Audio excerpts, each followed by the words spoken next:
Hello everyone. We're replacing the radiator on the Corolla today after it exploded on us when we were cruising with Wendy's 240. We were parking the car and I heard a loud explosion thinking it was my engine. Luckily it turned out to be just the radiator. As you can see here, it caused a huge hole on the top plastic.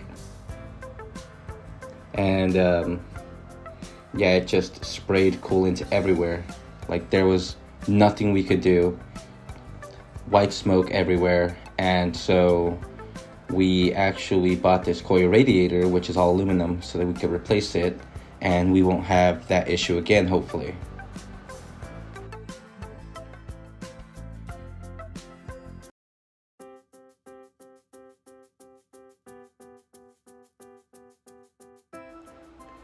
So the reason why we chose coil radiators is because we've actually had a lot of experience with them before. I believe this is about my third or fourth radiator from Koyo.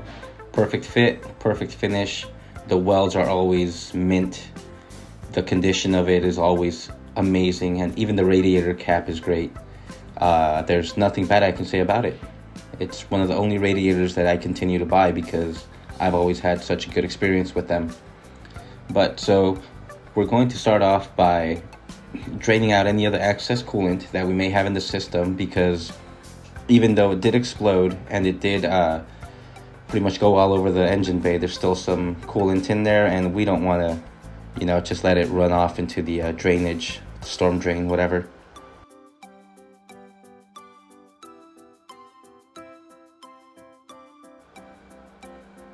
So we'll start by removing the 12mm bolts holding the radiator brackets. One on each side. Pretty simple to remove these, just one bolt each. Pop them straight out.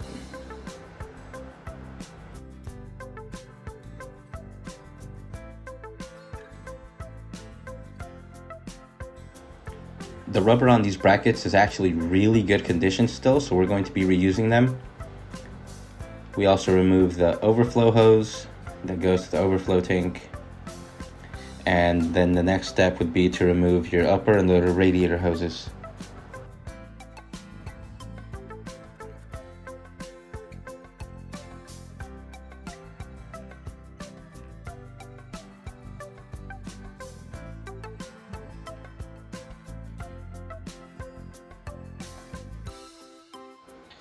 Now when you get to the lower radiator hose, make sure you, after you loosen it, you actually plug up the drain on the radiator, and you try to catch as much of the coolant that's going to fall out when you pull the lower radiator hose out. Again, that way it just doesn't go into the storm drain system. After you remove the upper and lower radiator hose, you should be able to just pull on the radiator and have it come out. It's a little easier for me because I did go with an electric fan rather than keeping the clutch fan and the original fan shroud. So here's the old radiator, old and busted, and the new hotness. There's the comparison between the two. You can totally tell the difference in thickness between the Koyo Rad and the stock radiator. It's almost double in size. You also want to make sure that you have both rubber grommets inside of the lower radiator support, because that's pretty much what's going to keep your radiator from getting too many vibrations and actually being mounted properly. So now we take the new Koyo, we put it inside of the car into its stock location, and like I said, Koyo radiators have never ever failed me. Always perfect fit, just plug and play. Make sure that you go right into the lower supports and make sure that they're both seated correctly. That way, everything goes smoothly.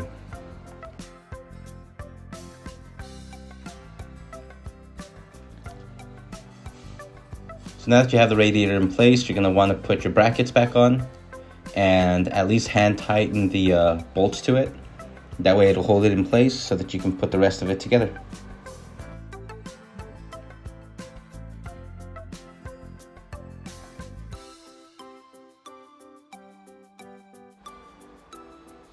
tighten down your radiator brackets, and your radiator is now mounted. Now you just got to put your coolant lines back on.